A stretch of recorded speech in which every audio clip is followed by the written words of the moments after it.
తెలంగాణలోని ఐఏఎస్లకు రాష్ట్ర ప్రభుత్వ ఉన్నతాధికారులకు కీలక ఆదేశాలిచ్చారు సీఎస్ రామకృష్ణరావు. సభలు సమావేశాల్లో ఉన్నతాధికారులు హుందాగా ఉండాలంటూ లేఖను విడుదల చేశారు. ప్రజాప్రతినిధుల పట్ల సివిల్ సర్వీసెస్ రూల్స్కు విరుద్ధంగా వ్యవహరించొద్దని తెలిపారు.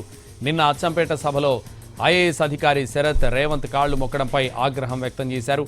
ఇకపై ఏ అధికారి నిబంధనలు అతిక్రమించినా చర్యలు తప్పవని హెచ్చరించారు సీఎస్.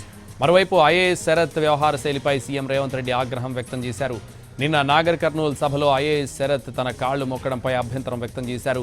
గతంలో ఐఏఎస్లు ప్రజాప్రతినిధుల కాళ్లు మొక్కడాన్ని తప్పుబట్టారు రేవంత్ రెడ్డి. ఇకపై ఉన్నతాధికారులు ఇలా వ్యవహరించొద్దని సీఎస్తో ఆదేశాలు ఇప్పించారు సీఎం.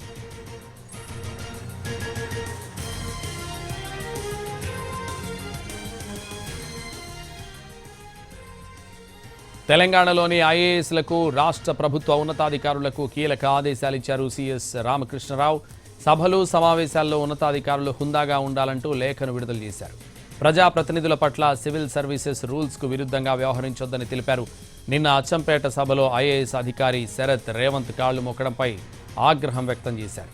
ఇకపై ఏ అధికారి నిబంధనలు అతిక్రమించినా చర్యలు తప్పవని హెచ్చరించారు సీఎస్. మరోవైపు ఐఏఎస్ శరత్ వ్యవహార శైలిపై సీఎం రేవంత్ రెడ్డి ఆగ్రహం వ్యక్తం చేశారు. నిన్న నాగర్ కర్నూల్ సభలో ఐఏఎస్ శరత్ తన కాళ్లు మొక్కడంపై అభ్యంతరం వ్యక్తం చేశారు. గతంలో ఐఏఎస్లు ప్రజాప్రతినిధుల కాళ్లు మొక్కడాన్ని తప్పుబట్టారు రేవంత్ రెడ్డి. ఇకపై ఉన్నతాధికారులు ఇలా వ్యవహరించొద్దని సీఎస్తో ఆదేశాలిప్పించారు సీఎం.